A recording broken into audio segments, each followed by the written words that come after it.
Bien, eh, muy buenas tardes a todas, todos, todes quienes siguen el programa contigo, un programa que partió ya por allá por el mes de septiembre del año pasado, del 2020, y que desarrollamos todos los días sábados a esta hora, a las 20 horas.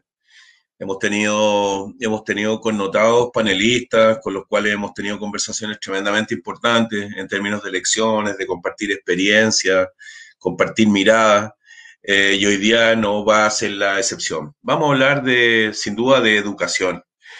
Y vamos a hablar de un ámbito de la vida donde no son pocos los que sostienen de que la educación es probablemente la piedra angular del desarrollo.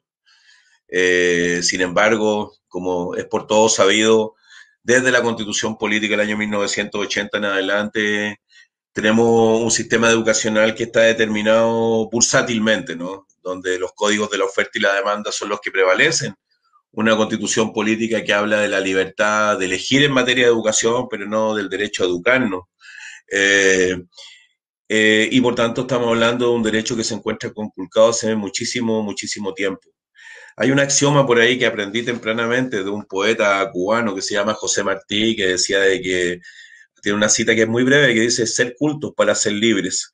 Y me parece que vamos a hablar de un tema tremendamente importante, si no uno de los más importantes en este ciclo de Contigo. Tengo por invitados a Violeta León. Violeta León Becerra es profesora, es la actual timonel del Colegio de Profesores Regional Valparaíso. Fue electa el pasado 19 de diciembre representando a la lista E, arriba, Profes de Chile, con autonomía y dignidad. Y tengo también a Cristian Beley Carbacho, sociólogo de profesión sanantonino, ahí nos vimos hace poco tiempo atrás, académico de la Universidad de Chile, comprometido, por cierto, con la educación pública y también candidato constituyente por el distrito número 7. Ambos sean muy bien recibidos. Les agradecemos muchísimo el que hayan aceptado la invitación y que hayan hecho un tiempo también en su agitada agenda y también particularmente en un día como hoy, un día sábado. Vamos a ir como a mí me gustan las categorías de la dialéctica, vamos a ir de lo simple a lo complejo.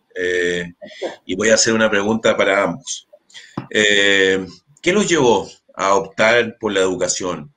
¿Cómo fueron sus trayectorias educativas, significativas, determinantes, ¿no? Determinantes. Cuéntenos un poco de sus vidas. El programa dura 1 hora, no tenemos restricciones para la respuesta, deberíamos movernos entre 7, 8 minutos por ahí, y por tanto quedan a vuestro criterio. ¿Quién quiere partir? ¿Le Como comienzo? quiera. Bueno, Dale, dale, Violeta. dale, Eh, Violeta. Buena pregunta, como la gente dice en estos casos. No me la habían hecho antes y creo que es re buena porque creo que quienes tenemos quienes vemos la pedagogía de una manera transformadora, integral, crítica, algo en algún momento nos pasó, ¿cierto?, con ella. Y yo pienso que tiene valor en mis profes de mi liceo también público como el de Cristian, el Liceo Santa Cruz, el único liceo de Santa Cruz en la sexta región, de allá soy yo, llegué acá a estudiar, y allá tuve unas profes bacanes, yo creo que tuve profes que realmente me hicieron cambiar mi concepción de vida, mi familia toda es cristiana, conservadora, extremista, podríamos decir. Y eso fue realmente para mí como ciertas lecturas que comenzaron así como a implantar el bichito. Tenía un profe que es del PC de allá y empezaba como a escuchar cosas, otras profes que nos mostraban unas cosas muy interesantes en cuanto a documentales, películas raras, que para mí esa concepción que yo tenía del mundo y que además siempre he sido como muy ñoña en todo, en cada cosa que entro, que me meto, y también en lo que vivía en militancia cristiana, podríamos decir. Así que me costó ahí, tuve como que reformular mi cabeza y eso ha sido todos estos años que llegué acá y que mi papá le echan la culpa a la universidad. Y claro, pues así fue. La universidad, yo ahí comencé a meterme un poquito en política los últimos años, y eso me ayudó a transformar mi mente, y cuando ya comencé a salir de la universidad los últimos años, a pensar de que no quería trabajar en un colegio como me habían preparado la universidad donde estudié. Yo estudié acá en la Católica de Valpo, casi todas mis compañeras y compañeros querían trabajar en un colegio que no tuviese complejidades, que fuese como lo bonito, porque realmente nos enseñaba que como que realmente uno llegaba y todo el mundo te iba a pescar y como que iba a ser todo un plan ideal. Y yo nunca me sentiría cómoda en ese espacio, siempre he trabajado también en colegio público, trabajo en el Instituto de Valparaíso, además un colegio técnico, donde también es otra la ola, podríamos decir, en cuanto al público que tenemos, así que realmente hay como reformular ciertos cambios en cuanto a sus concepciones de vida, del trabajo y de la transformación social, así que como que más o menos ese fue mi vuelta en educación y la responsabilidad política que cada día comenzamos a tener con nuestras niñas, niños y adolescentes, y la futura sociedad que queremos, ¿cierto? Así que eso yo creo que sería como un poquito globalmente la respuesta a tu pregunta, Rodrigo. Súper, muchas gracias Violeta también por la sinceridad de la respuesta. No lo había dicho, porque mi mamá fue una sinceridad. Así que. Fue una sinceridad bastante brutal, ¿eh? Sí. Bien, Cristian, la misma pregunta, ¿no? ¿Qué te llevó a optar por la educación? ¿Cómo fueron tus trayectorias educativas, significativas, determinantes? Cuéntanos un poco. Claro, sí. Bueno, hola de nuevo, Rodrigo, Violeta y todas las personas que nos están escuchando. Gracias por la invitación y por organizar esta conversación y por que sea con tiempo. Así que sí, muy bien, se agradece eso. Mira, en mi caso, sí, como ya se dijo, yo estudié acá en la Escuela Municipal de San Antonio y después en el Liceo Fiscal en ese tiempo, justo en el proceso de municipalización. Así que me tocó, antes que estudiar en la universidad, los procesos de municipalización y ahora discutirlos a propósito de la nueva Constitución, bueno, me tocó vivirlos. Yo estaba en la escuela y en el liceo justo en el proceso, en el periodo en el cual el Ministerio de Educación de la dictadura se deshizo de las escuelas y liceos públicos y los entregó a los municipios en realidad sin ningún cariño, sin ninguna gana que eso resultara, y más bien como una forma de intermedia, se decía, de privatización, para que después ojalá se acabaran o se les entregaran a entes privados. Entonces me tocó conocer esa dualidad de que escuelas y liceos estaban siendo muy abandonados por las autoridades, pero al mismo tiempo conocer el empeño de las profesoras y los profesores con los que me educaron, que nos educaron con los compañeros y compañeras en ese periodo.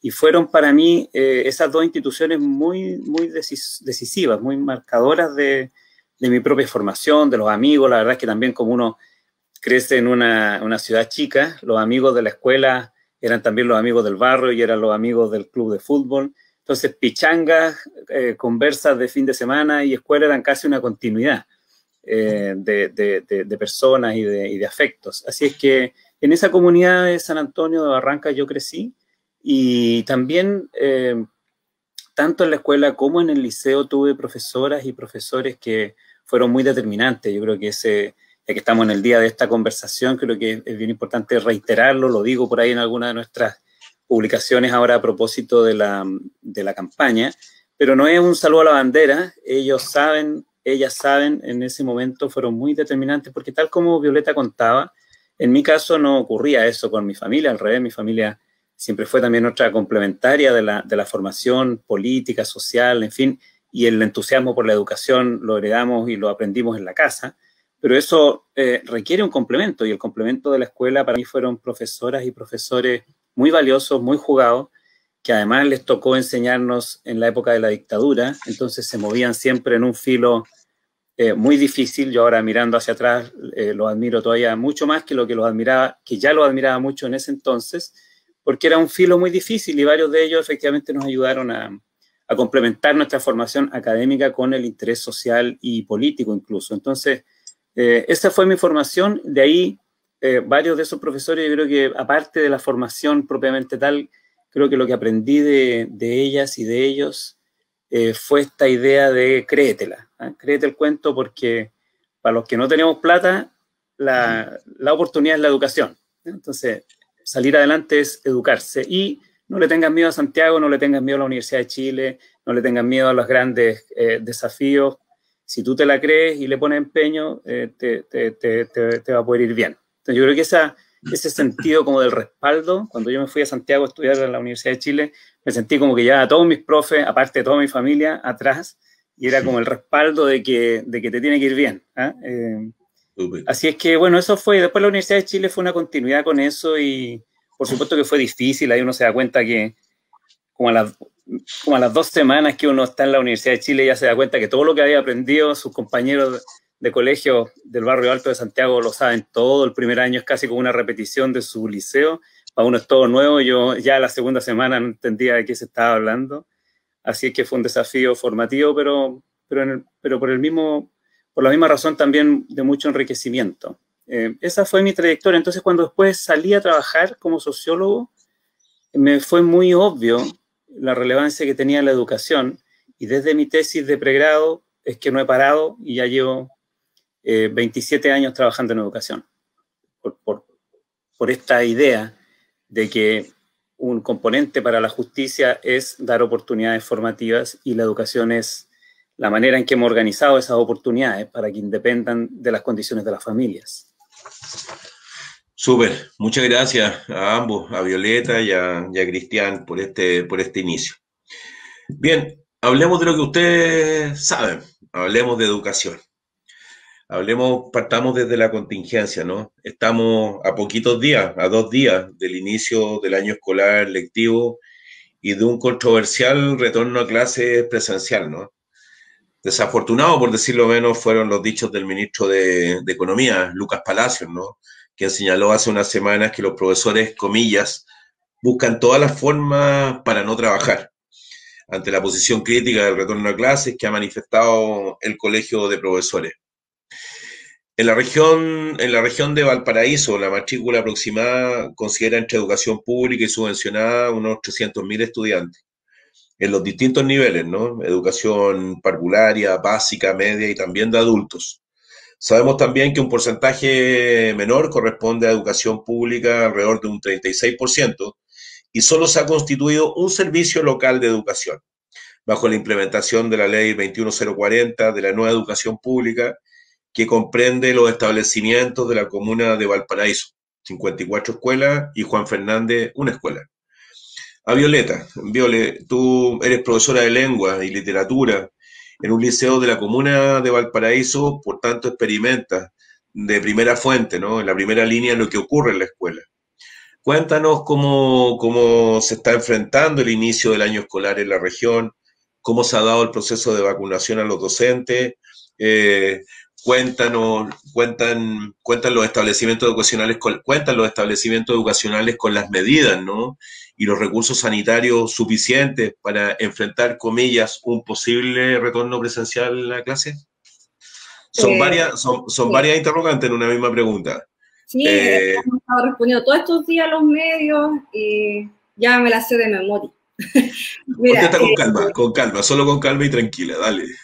Mira, básicamente, desde lo básico, yo creo que todo el mundo que hemos dado una vuelta, paseado, estado, trabajado, estudiado en una escuela pública, sabemos que nunca han habido condiciones sanitarias mínimas. Nunca ha habido jabón, nunca ha habido papel, nunca ha habido toallas de papel imposible. Incluso nosotros como docentes, yo en mi liceo pagamos 500 pesos mensuales para tener confort y jabón. Así como que somos privilegiados por eso, no tenemos, así que los estudiantes a veces, como que por la ley CEP, la ley de subvención escolar preferencial, se compra confort, pero dura como, con suerte, la mitad del año. Así que las condiciones nunca han estado como de base, por lo tanto, tampoco están ahora, se están pidiendo que para una vuelta en algún momento a una presencialidad se ocupen también platas de esta misma ley, no platas inyectadas por el Estado, así que también ahí tenemos una falencia como primaria. Lo que ha pasado estos días es una presión del Estado por esta vuelta a la presencialidad. Incluso sabemos que en el diario oficial está marcado que desde una fase 2 se podría ya ingresar, y por eso están presionando a una vuelta presencial. Y son los colegios, lamentablemente, el mundo subvencionado, ¿cierto?, por el Estado, pero de colegios de dueños de privados, de fundaciones, quienes más están impulsando esta iniciativa, que consideramos que es absolutamente nefasta en un contexto, por ejemplo, la Comuna de Valparaíso, como tú mencionabas, donde yo trabajo, que estamos en la semana, en una, comillas, normalidad, ¿cierto?, pero el fin de semana ahora estamos encerradas en nuestras casas. Por lo tanto, consideramos que es completamente un atentado, una vulneración de los derechos de nuestras niñas, niños y adolescentes.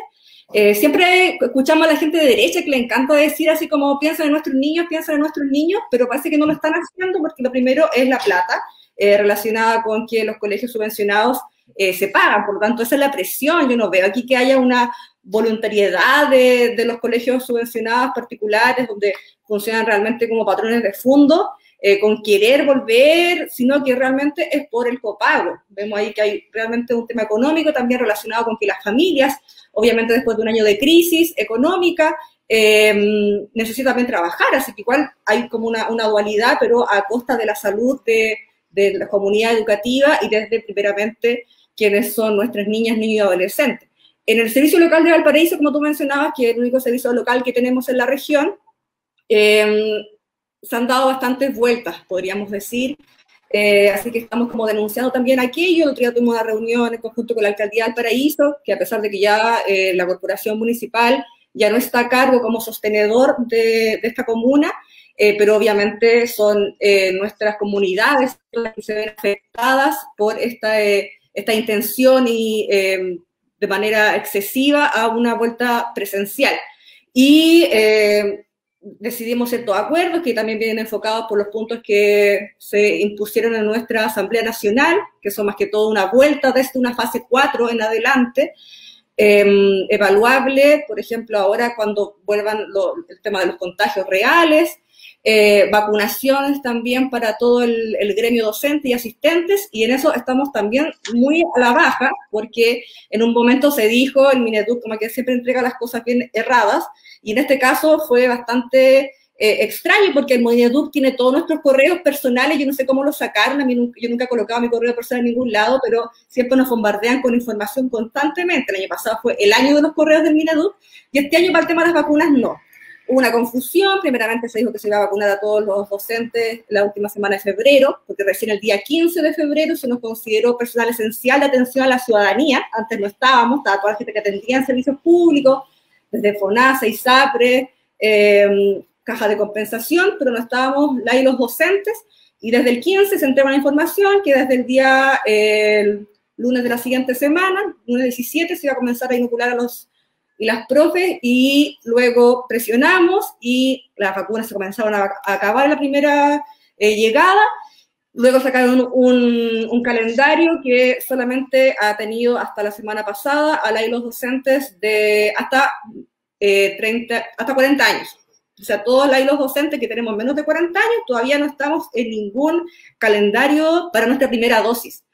Por ejemplo, acá el servicio local ha dicho de manera así raya en la locura, que con la primera dosis ya están inmunes los docentes. O sea, eso escuchamos de parte del señor director ejecutivo de nuestro nuevo servicio local, y también por ahí ha dicho que también los docentes estamos como resistiéndonos a la vacuna. Yo me siento súper impresionada porque yo realmente, como el proceso es voluntario, y pensé que muchos docentes no se iban a querer vacunar, pero nunca había visto tanto deseo por hacerlo, porque realmente yo creo que ya como sociedad estamos bastante chatos de esta pandemia, y también ahí los profes queremos realmente una vuelta. Yo creo que quien ha hecho clase alguna vez en su vida, y ha hecho clase ahora de manera remota o a través de guías, por ejemplo, yo en mi colegio tenemos un 70% de estudiantes que no tienen acceso a internet, y hemos hecho clases a través de guías, y ha sido no efectivo, obviamente, como la presencialidad. Así que queremos volver, realmente amamos hacer clases de manera presencial, y los docentes realmente están colocando todas las pilas para poder vacunarse, pero todavía no tenemos cómo. Yo al menos voy a esperar, yo creo, y muchos docentes, que realmente veamos la dosis cuando sea para nuestra edad, porque no sé cuándo nos van a pescar, porque en algunas comunas se está priorizando, a veces como que llegan ciertas dosis de vacuna y van como docentes de todas las edades, pero todavía no hay un calendario de vacunación. Así que más o menos eso es como general para responder a tu pregunta. En la región están ampliando cada vez los casos. El día jueves se duplicó los casos nuevos comparado con el día anterior, con el informe anterior. Así que realmente estamos bastante preocupados. Ya tuvimos asamblea regional con todas las comunas para ver la situación, y a modo general casi todas las comunas van a realizar una evaluación a la presencialidad a fines de marzo o a la quincena de abril. Pero ahí está todavía el tema que no hay el resguardo sanitario y todavía las vacunas no están siendo efectivas en su totalidad. Súper. Mira, Violeta, ¿sabéis que llegó una pregunta que apareció ahí en pantalla súper interesante de París Dion, un candidato a concejal de la comuna de Papudo, amigo mío también? Dice, me encantaría que Violeta aclarara a los padres que están viendo esta transmisión en vivo que si nuestros niños vuelven a clases, el seguro escolar no cubre el contagio por COVID, para decirlo más claro. Si su hijo se contagia en el colegio de COVID, es responsabilidad netamente del apoderado, o sea, el Estado se lava las manos. Sería bueno clarificar aquello. Sí. Bueno, otra vez vemos cómo esta lavada de manos y esta entrega de libertad de enseñanza, que quizá en algún momento podríamos trabajarla, donde se entrega otra vez la responsabilidad a las familias y esta vez haciendo responsables también de sus vidas. Hay bueno, se acordó la semana pasada con el gobierno que el seguro escolar contemple la enfermedad de COVID-19, pero eso está en proyecciones. Yo pienso que, por los cálculos que hemos hecho, se va a demorar mínimo un mes esto en tramitarse. No es tan rápido como que el seguro escolar de una como que meta una nueva enfermedad. Así que eso al menos se quedó, se acordó, pero sabemos los plazos del gobierno que nunca son nuestros plazos, así que tenemos dudas, pero al menos está la intención, pero hasta ahora, si los niños y niñas vuelven, por ejemplo, el 3, el 5, como muchos subvencionados de la región, que ya van a volver, por ejemplo, yo ayer hablé con un amigo del Salesiano que trabaja, el colegio al lado que está el niño, pero es subvencionado, y las niñas, niños, adolescentes de primero, desde prekinder hasta cuarto básico y cuarto medio técnico profesional van a volver de manera presencial. Y yo digo, ya, ¿cómo está eso? Porque van a volver desde la mitad de semana, todavía no hay ningún seguro médico que realmente resguarde la vida. Y también no sabemos tampoco de este virus qué va a pasar después, ¿cierto? Todavía hay muchas dudas en cuanto a lo que nos quedaría como secuela. Así que realmente, en este momento, ahora no está todavía listo el seguro médico y no sabemos cuándo va a suceder. Pero en este momento todavía no está aprobado. Wow.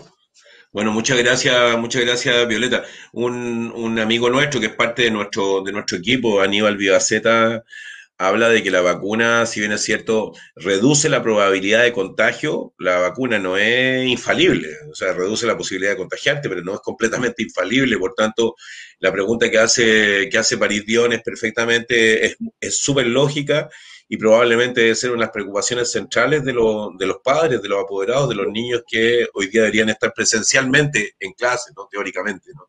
Sí, yo ayer hablaba con un amigo farmacéutico que trabaja acá en el Servicio Médico Legal de Valparaíso de la vacuna. Y primeramente la vacuna, obviamente uno cuando está inoculado de cualquier enfermedad, uno igual puede contraer el virus y puede también contagiándolo. Obviamente hay menos posibilidades de caer en cámara de oxígeno. El tema es que igual podríamos seguir transmitiéndolo a quienes no se pueden vacunar, que son los menores de edad. Las vacunas que ingresan a Chile no están probadas en menores de 16 años. Cuando les llegue a la gente que tiene entre 16 y 18, yo creo que va a ser como en diciembre, no sé. Así que realmente, yo creo que realmente, como dicen los grupos que les gusta hablar de los niños, pensemos en los niños. Para mí ese es el tema, pensar realmente en nuestros NNA. Seguro. Bien, muchas gracias, Violeta. Súper clara, súper concreta la respuesta. Gracias. Bueno, tengo que hablar de procesos de aprendizaje y preguntarle a Cristian. ¿Está por ahí, Cristian? Sí, claro, por supuesto. Muy bien, no, es que no te tenía en pantalla. Bien, Cristian. No estoy en pantalla, pero estoy escuchando y participando. Muy bien, súper. Ahora sí, ahora te tengo en pantalla. Cristian, eres un reconocido investigador, ¿no? Sobre los procesos de mejora en las escuelas, principalmente cómo inciden, ¿no? Los factores sociales y de la gestión interna de los establecimientos en el aprendizaje de los estudiantes. A tu parecer, Cristian, ¿ha sido prioridad de este gobierno apoyar los procesos de aprendizaje de los y las alumnas en el contexto de la pandemia? Cuando vemos, por ejemplo, las grandes brechas que existen en materia de conectividad, por ejemplo, inequidades territoriales en el acceso a Internet, o también brechas digitales en los estudiantes y sus familias que fueron el principal apoyo y sostén desde el hogar y en el hogar. Mira, la respuesta básica es no, pero yo creo que hay que darle un poquito más de vuelta a este asunto. Yo creo que el gobierno efectivamente ha hecho una gestión muy mala muy confusa, de señales contradictorias. Creo que le tomó mucho tiempo darse cuenta de la gravedad de la situación. Decretó unas vacaciones en abril que eran ridículas y un plan de vuelta a clases para mayo que a esta altura es como un chiste, un mal chiste, por supuesto. Quería hacer el CIMSE, en fin. El gobierno lo ha hecho muy mal, pero a mí no me sorprende que este gobierno lo haga muy mal y que no conozca la realidad de las familias, de las escuelas y que no se sepa poner en esa situación. Sin embargo, que el gobierno lo haya hecho mal y que el gobierno de estas idas y vueltas contradictorias, insisto, no nos debe, yo creo, hacer desviarnos de lo importante que es generar las condiciones para que las niñas y los niños tengan un espacio complementario a sus casas, que en muchos casos son casas chiquititas, con pocas condiciones, que en muchos casos además son tiempos muy estresantes. En fin, no nos tiene que hacer desviar el hecho de que el gobierno lo haga mal de la importancia de tener ese espacio complementario que se llama escuela, liceo, colegio. Entonces, yo pienso que tenemos que hacer todo lo posible para efectivamente, cumpliendo las condiciones sanitarias, eso es de perogrullo a estas alturas, poder abrir esos espacios para que, ni siquiera hablo de las clases presenciales, yo creo que lo más importante hoy día ni siquiera es las clases y retomar el currículum oficial, yo creo que lo más importante es proveer a los niños, niñas, jóvenes, adolescentes de un espacio complementario a la casa, de desconfinamiento, de revínculo social, que les permita desarrollarse y que les permita desestresarse y destraumatizarse en algunos casos. Entonces, que el mal gobierno no nos haga confundirnos, creo yo, respecto de lo que es prioritario, y eso creo yo que es prioritario. Ahora, las condiciones para...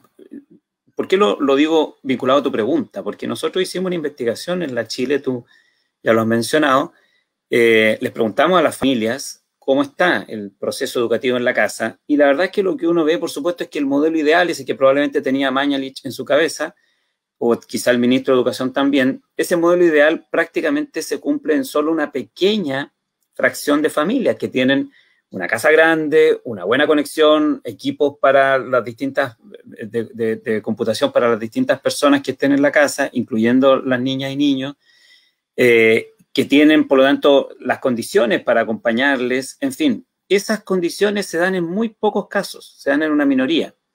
Y ellos y ellas han estado en este tiempo estudiando casi como si, por supuesto que no tampoco, pero casi como si estuvieran en la escuela, porque han logrado mantener un ritmo con clases online que quizá no es muy distinto a la experiencia que están teniendo estudiantes en Europa, en países desarrollados de Europa. Pero al mismo tiempo tenemos un 70-80% del resto, o sea, el chileno y la chilena familia promedio, que por algún lado le falla alguna de estas condiciones que necesita.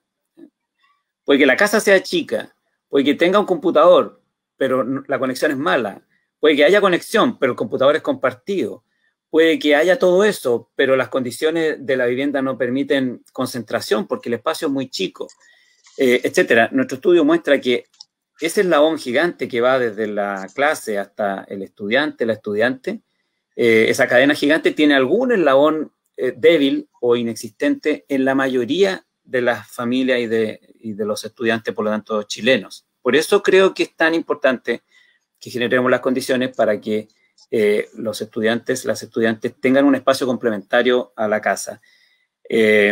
Además, si uno agrega a ese cuadro la condición socioemocional, que en nuestro estudio también la identificamos, y no es el único, hay varios estudios más, la condición socioemocional muy desmejorada, la proporción de estudiantes que no se quiere levantar, que está súper desganado, que está desmotivado, que le perdió sentido a las cosas, que ya ni siquiera le gusta hacer lo que hacía antes con gusto, antes tocaba música, ahora ya ni eso, etcétera, son proporciones muy importantes. Entonces el problema de mantener el confinamiento y la no presencialidad es muy grave. Y por supuesto que hay que evaluarlo en función de los riesgos. Siempre en estas situaciones de tragedia, porque estamos en una tragedia, no hay una situación óptima, ¿eh? Las dos son malas. Hay una mala y una más mala, ¿no? Entonces tenemos que ver cuál es la menos mala. Y por supuesto que la conducta del gobierno no da ninguna confianza. Y entonces la reacción inicial de la mayoría de las familias, la entiendo, es decir, yo con este gobierno ni a misa, entonces prefiero recluirme acá. Pero las niñas y niños creo yo que requieren algo más que eso, sobre todo las que quienes tienen las peores condiciones en sus casas. O sea, raya para la suma, sería muy terrible que el país terminara con los malls abiertos, los restaurantes abiertos, las escuelas privadas abiertas, y los únicos que estén en sus casas confinados sean los niños y las niñas de las escuelas públicas, los que tienen más necesidades. Súper. Muchas gracias, Cristian. Violeta, ahora le voy a pedir, porque tenemos una hora, que las respuestas sean un poco más breves, ¿no? Que nos movamos entre 3 y 5 minutos, no más que eso. Violeta, al término del año pasado, del 2020, vimos muchísimas denuncias, o varias denuncias, de despidos de docentes, ¿no? Principalmente en el sector particular subvencionado. A puertas del inicio del año escolar, los sostenedores, tanto públicos como privados, ¿han garantizado la continuidad laboral de las y los docentes, atendiendo al actual contexto, ¿no?, de crisis económica que vivimos? ¿Cuál es la situación a nivel regional? ¿Tenemos alguna estadística a nivel de la región de Valparaíso? ¿Hay algunas comunas que pudieran estar más afectadas que otras? Mira, el dato específico de despidos casi siempre se da más en el sector subvencionado, no lo tenemos, estamos recién comenzando a aunar fuerzas con el mundo del subvencionado, porque sabemos que es el sector que está menos protegido, menos colegiado también, como ellos realmente les conviene más el sindicato, porque ellos están bajo Código del Trabajo, nosotros estamos bajo Estatuto Docente, es otra ley que realmente protege mucho a los docentes, y estamos realmente queriendo aunar aquí criterios, queremos hacer una campaña de colegiatura masiva al mundo subvencionado, porque realmente no pueden haber docentes de primera categoría y de segunda categoría. Además, ahora mucho más afectado porque también ganan menos plata que el mundo público por la entrada a esta carrera docente, que también no estamos completamente de acuerdo, pero sí al menos subió un poquito el tema de los salarios. El mundo subvencionado, al funcionar bajo la esfera del Código del Trabajo, antes de los 2 años siempre hay despidos masivos en todos los colegios, para que estos no pasen a planta, ¿sí? No pasen de manera contrato fijo. Así que cada 2 años siempre hay una reestructuración en muchos colegios, que ya uno ya sabe los claves, al menos en nuestra región, uno se mete a las páginas de clasificado, de trabajo, y siempre son los mismos colegios que cada 2 años cambian su planta docente de manera completa. Y este año no ha sido la excepción, no ha habido un criterio, todas las denuncias que hemos recibido durante el verano en cuanto a aquello, no ha habido una excepción. Es la misma lógica que se repite siempre, porque sabemos que el sistema está completamente quebrado en aquello. En cuanto a los sostenedores, que quizás muchos que nos están escuchando no saben que es un sistema único en Chile, el sistema donde realmente con platas públicas se subvencionan a privados, escuelas de dueños privados, que ahora muchas son fundaciones, pero se realiza mucho el tema de la triangulación económica, que también lo hacía la universidad de antes, arrendarles a inmobiliarias dueñas de la misma fundación. Así que realmente vemos ahí que hay un desmembramiento de los últimos años a la educación, porque realmente hablar de una fuga de la matrícula de los últimos 20, 30 años es real, que se van al mundo subvencionado, porque obviamente esto es como que se ofrece como un pack, ¿cierto? Obviamente hay colegios donde son más bonitos, donde se pinta la sala, donde hay plata para otras cosas, básicamente porque la plata va directamente a los sostenedores. Y también, por ejemplo, de la ley de subvención escolar preferencial, que es la ley para los estudiantes vulnerables, un porcentaje amplio de ese ítem, ellos pueden no rendirlo, así como pueden ocuparlo para infraestructura o para comprarse un auto, un yate, qué sé yo.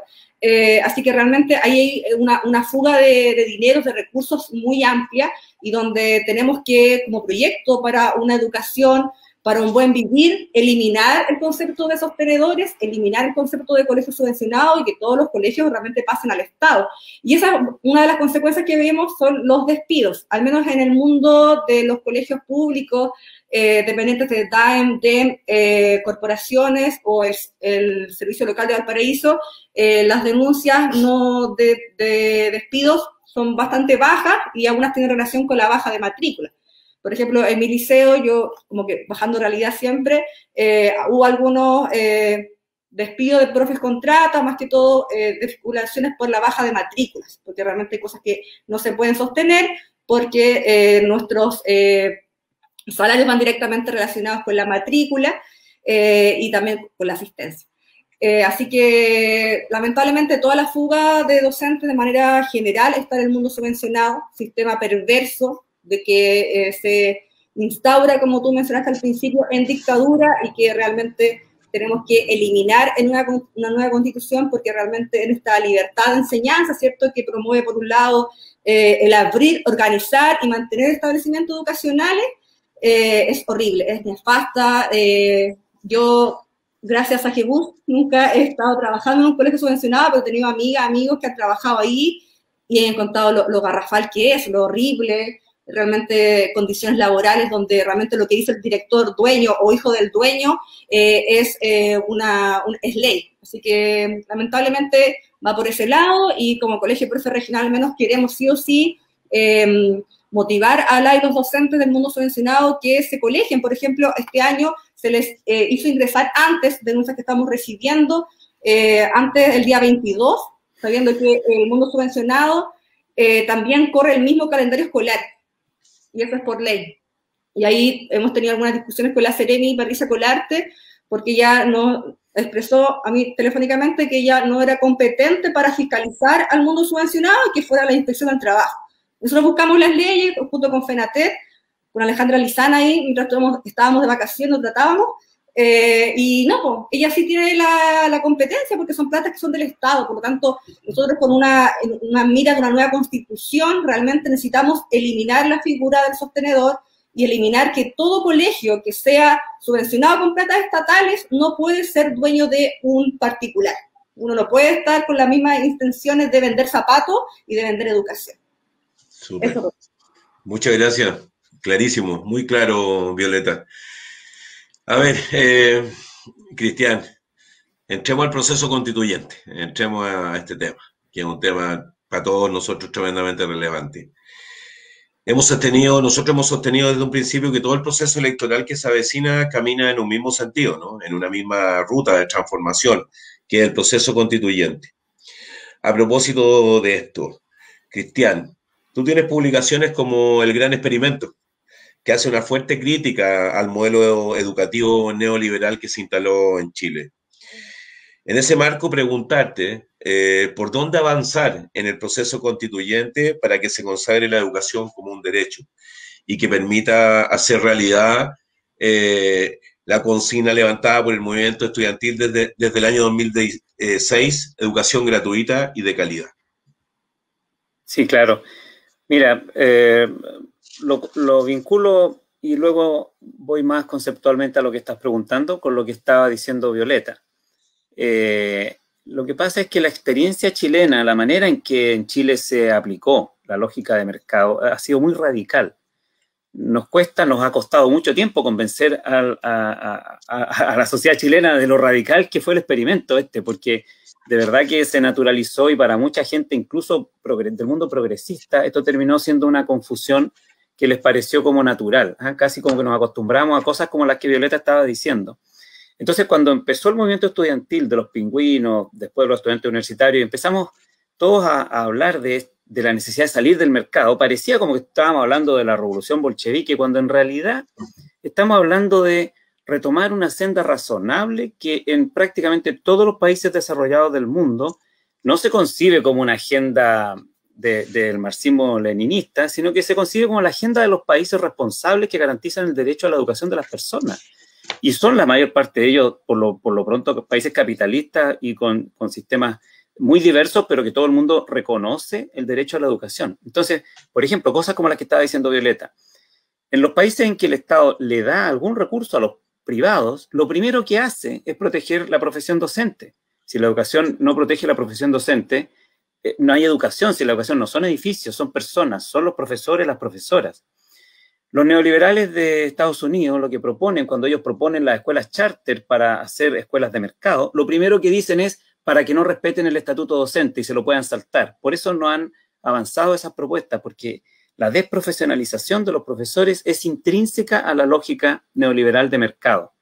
pero no es intrínseca a la educación privada apoyada por el Estado. Lo que ocurre es que en Chile fue muy radical, pero los países que apoyan a las escuelas privadas con una lógica de derecho garantizan las condiciones laborales de los profesores y de hecho en algunos de ellos lo único que no le dejan a los privados es la gestión de la profesión docente. Entonces, no estoy diciendo con esto ni siquiera si uno está por A o por B, pero estoy diciendo el experimento chileno, como tú recuerdas el título de mi libro, el experimento chileno fue tan radical que nosotros hasta las cuestiones más esenciales ahora nos parecen como si fuesen tremendas novedades. Respetar la profesión docente y el estatuto docente, el especial estatuto laboral de las profesoras y profesores. Es un sentido común en el mundo desarrollado. Aquí parece que fuera solo un reclamo de las dirigentes del Colegio de Profesores.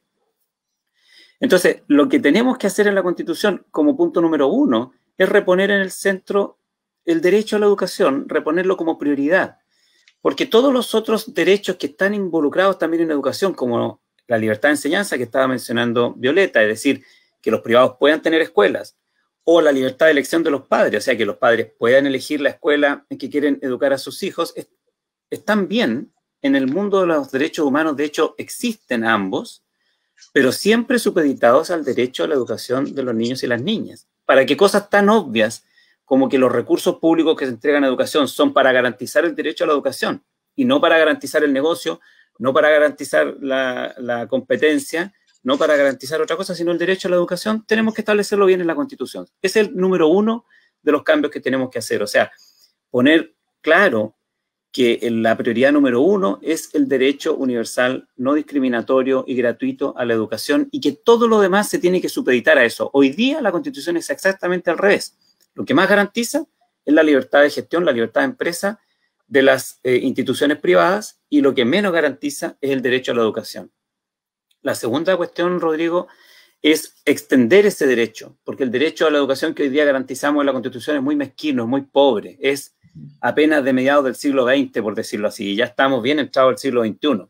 Entonces, el derecho a la educación tiene que partir desde la primera infancia y extenderse como derecho al menos gratuito y universal hasta la educación superior, como derecho. Eso es mucho más que lo que tenemos hoy día. Y además tenemos que establecer, como derecho gratuito, digo, pero además tenemos que establecer un derecho a la educación permanente para que las personas adultas y adultas mayores también tengan acceso a la educación y no quedemos solo con que hay una sola oportunidad en tu vida cuando fuiste joven. Después ya no hay oportunidades, la sociedad no te acompaña. Nada que ver. La educación permanente es un concepto clave en la educación hoy día y debemos ponerlo también en la Constitución.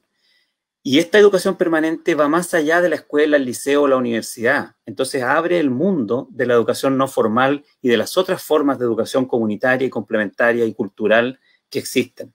Y el tercer elemento, y con esto termino para no alargarme más, es enriquecer el derecho a la educación. Porque hoy día el derecho a la educación es muy simple, diríamos que es en blanco y negro, es prepararse para el CIMSE y es una educación definida como en el siglo XIX, para el pleno desarrollo de la persona humana, dice una fórmula más o menos así, que en realidad es muy genérica, muy básica, diríamos en buen español, que no dice nada porque es muy vaga. No, los instrumentos de derechos humanos y toda la evidencia que tenemos sobre cuál es la educación que necesitamos para el siglo XXI, nos permiten definir una educación en colores, una educación mucho más ambiciosa, una educación multicultural, una educación para la igualdad de género, una educación ambientalista, una educación para la ciudadanía, para las relaciones sociales, para el desarrollo y conocimiento de sí mismo, para la promoción de los derechos humanos, etc. Todo esto que estoy diciendo, de hecho, ya existe en los instrumentos de derechos humanos. Lo que tenemos que hacer es ponerlos para que quede claro cuál es el tipo de educación. Entonces, en español, el derecho a la educación como lo número 1, el derecho a la educación más extendido, gratuito y universal, y un derecho a la educación en colores más ambiciosos y no en blanco y negro como hoy día lo tenemos. Súper. Han dicho cosas que son tremendamente importantes, muy interesantes, lo que estabas planteando tú ahora, Cristian, con respecto al tema de la... Yo siempre he pensado, yo también hago clase, y soy profe hace 15 años en la Universidad Santo Tomás. Soy profesor de frutales, aunque les parezca increíble. Soy profe de palto y de cítrico, frutales de hoja persistente. Y soy profesor también titular de la Cátedra de Conservación de Recursos Naturales. Hace 15 años que hago clase en esa universidad. Bueno, son alumnos grandes, son alumnos que están en cuarto, quinto año ya a punto de titularse. en una universidad de capas medias, porque es una universidad donde los cabros para estudiar se tienen que encalillar, los padres, ellos mismos también, y la gran mayoría de mis alumnos son estudiantes que tienen una dualidad de funciones, trabajan para poder estudiar, la gran mayoría de ellos.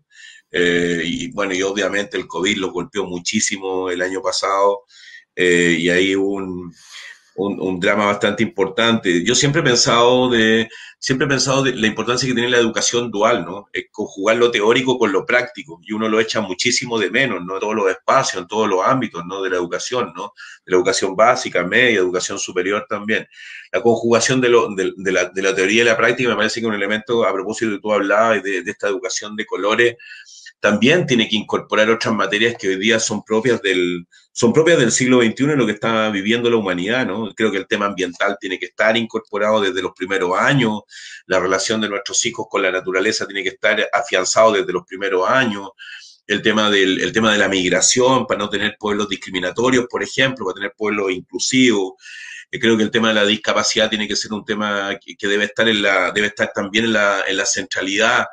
El tema de las disidencias sexuales, hoy día son tantos temas los que a la sociedad chilena en general le importan, y en la región de Valparaíso también, que me parece muy importante esto que planteaste, ¿no? Esta educación de colores, me pareció súper pertinente.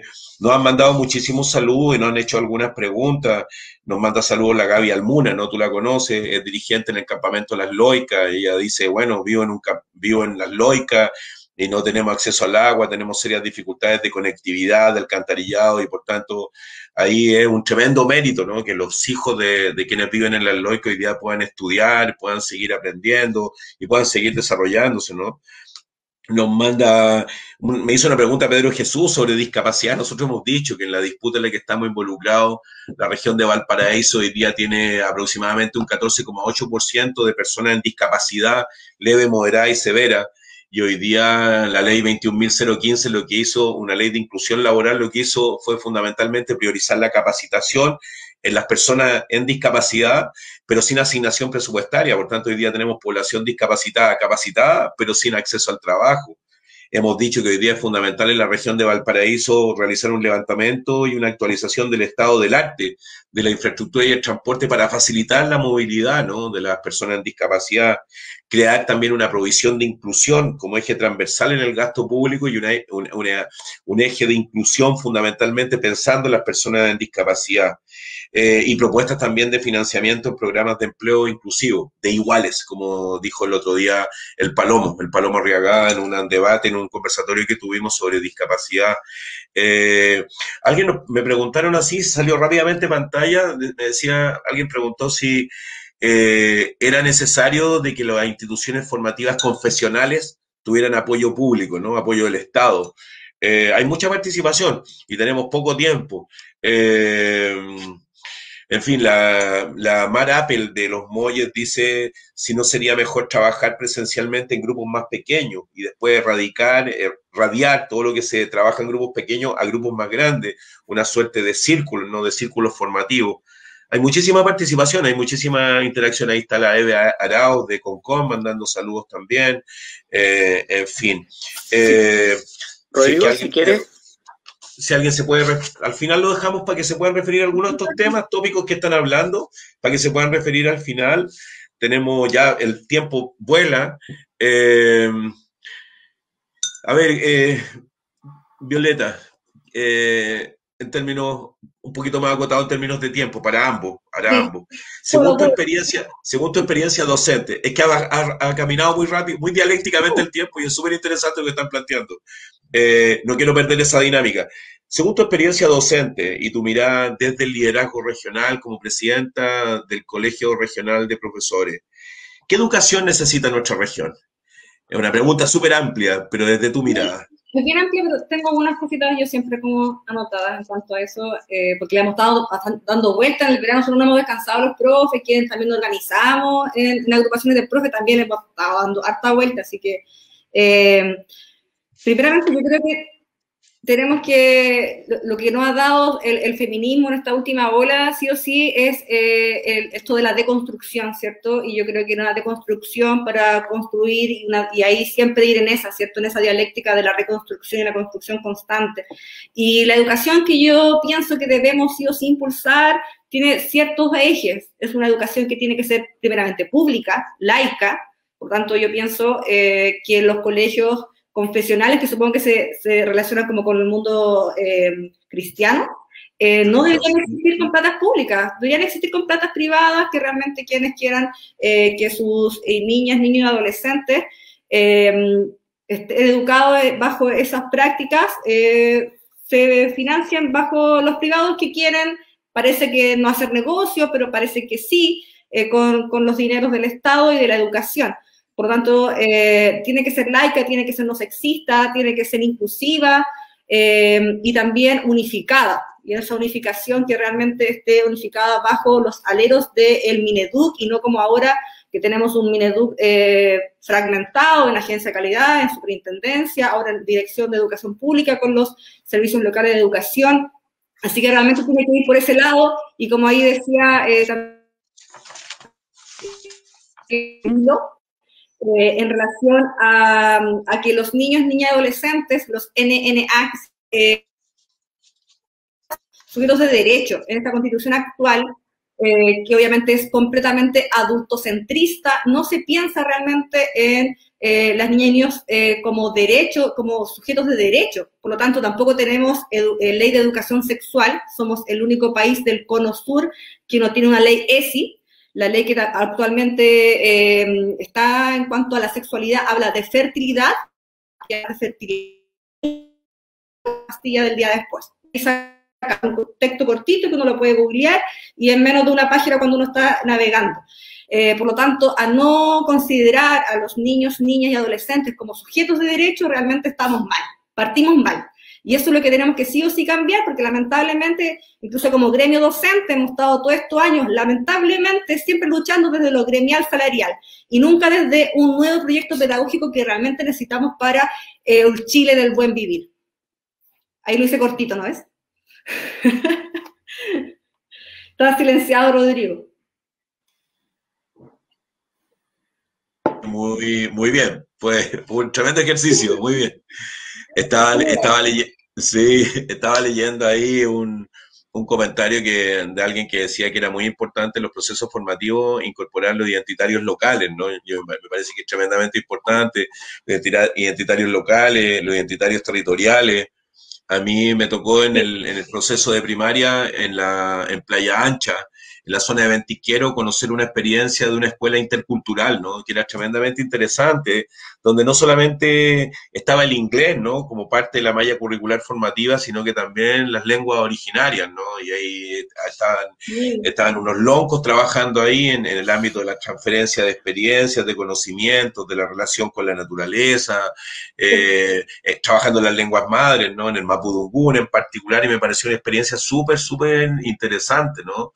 Porque perspectiva una mirada distinta, ¿no? Perspectiva una mirada distinta de tantas cuestiones que hoy día siguen estando relegadas y siguen estando invisibilizadas.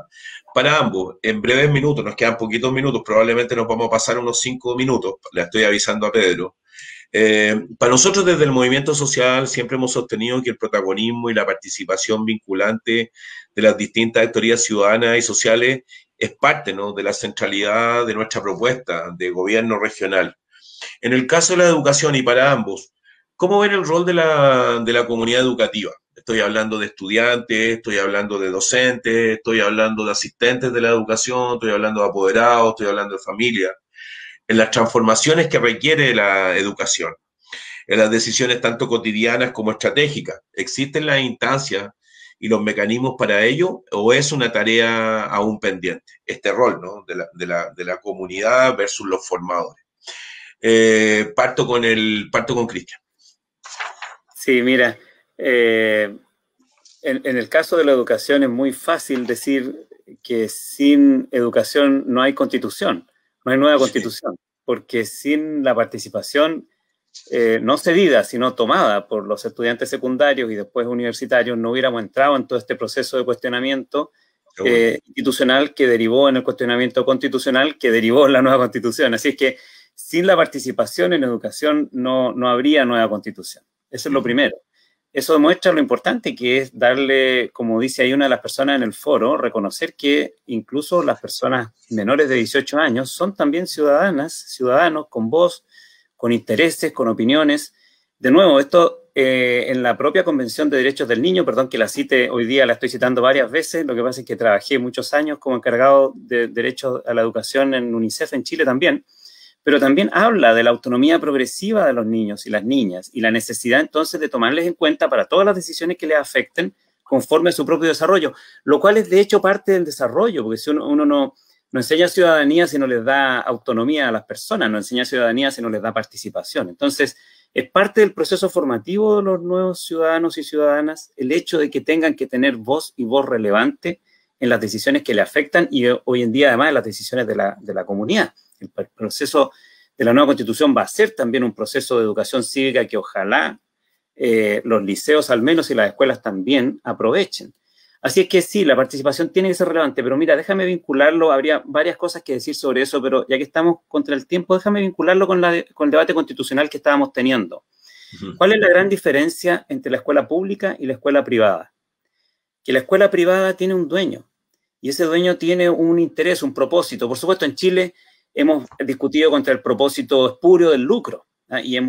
Porque la dictadura nos dejó discutiendo sobre el lucro, discusiones del siglo XIX en educación, pero nosotros las discutimos en el siglo XX, nos dejó discutiendo sobre el lucro. Entonces, el interés espurio de los que trabajan, de los que negocian en educación del lucro, es evidente que no lo queremos, ya, bien.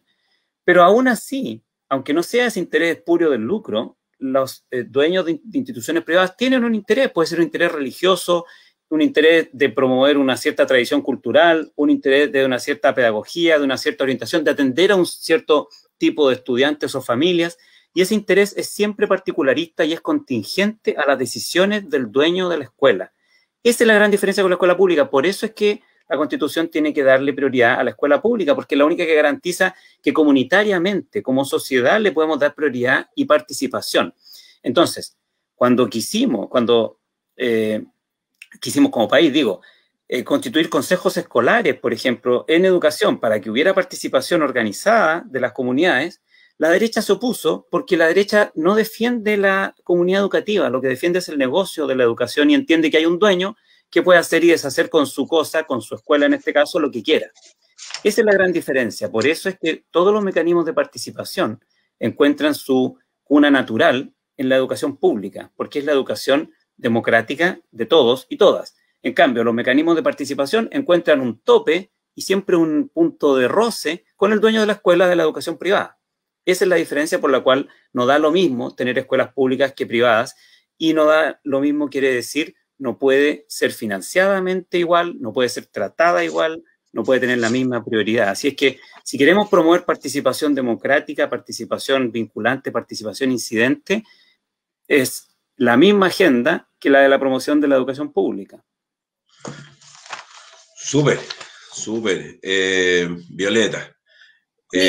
La misma pregunta. ¿Cómo ve el rol de la comunidad educativa en los procesos de transformación que requiere la educación en Chile?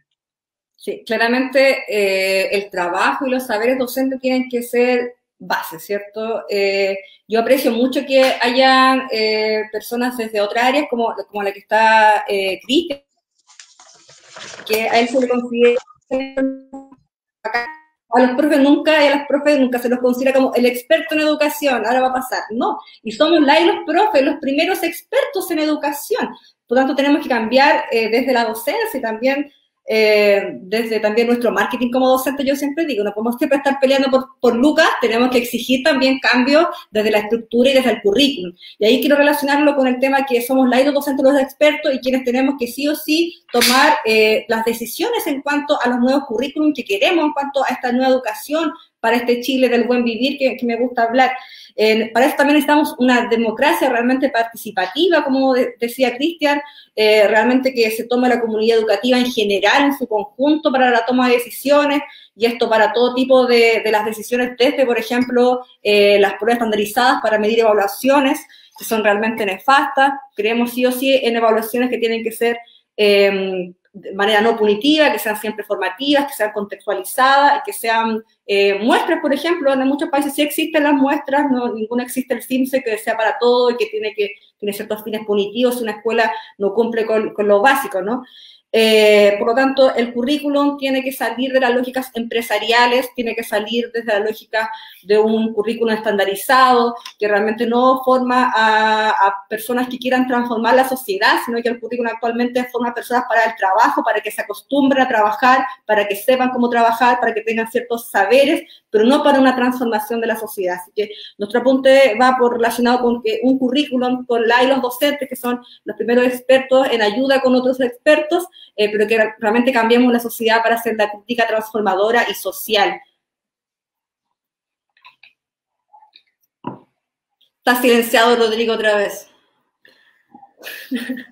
Es que no lo puede creer, lo breve. Sí, les decía que se nos fue la hora así como si recién hubiésemos partido, y hemos tenido muchísima participación, como nunca. Muchísima gente lo ha estado viendo. El Marapel dice notable la comparación que hace Cristian en materia de educación pública y educación privada, dice notable, clarísimo. También a la Bio le dicen notable, notable dicen la presidenta del colegio regional de profesores de Valparaíso. Ha sido un deleite, de verdad. Aparte que he tomado muchísimos apuntes, porque también esto me sirve muchísimo para aprender, ¿no? Y tomamos muchísimos apuntes, porque el Contigo, aparte de ser una conversación liviana entre compañeras, compañeros, compañeres también y amigos, también nos permite también aprender. Y la verdad que han habido citas. La derecha no defiende la comunidad educativa, sino que la educación privada, y son cuestiones muy concretas, ¿no? Que lo vivimos y lo vivenciamos permanentemente. Bien, tenemos que cerrar y para ambos, ¿no? Un deseo para lo que viene en el proceso constituyente en la región de Valparaíso. ¿Y qué es lo que más esperan? Si es que tuvieran que poner en orden de prioridades, ¿qué es lo que más esperan que cambie en materia educacional en Chile? Partimos con la Viole y cierra el Cristian. Dale. Sí, es una cosa como, yo creo que igualdad, para mí sería la palabra como única. Yo creo que no hay igualdad en ningún aspecto en educación, ni desde lo económico, ni desde género, ni desde sociedad educativa, ni de comunidades, que la plata sea lo primordial, y que también veamos el sexismo y el patriarcado de manera viva en las comunidades y la educación en su conjunto. Eso hay que cambiarlo. Así, para mí la palabra sería igualdad. Súper.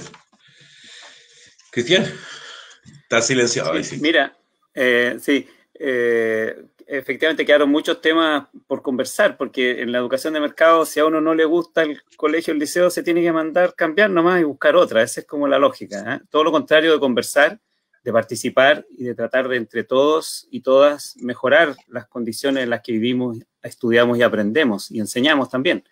Así que para seguir conversando, nosotros lo que vamos a hacer es lanzar una plataforma de diálogo sobre educación vinculada a la Constitución, que se llama www.educacionconstituyente.cl. La vamos a lanzar el 5 de marzo, y lo que queremos es que ahí promover un diálogo permanente con todas las personas del país, pero vamos a partir enfatizando, por supuesto, la quinta región costa, ya que es parte de este proceso constituyente, para discutir ahí todos estos elementos, qué es lo que soñamos, qué es lo que queremos plasmar en la nueva Constitución, qué es lo que no nos gusta de la realidad actual, y atrevernos a soñar, y como les digo, no solo que dejar la dictadura atrás de una vez. O sea, esta es la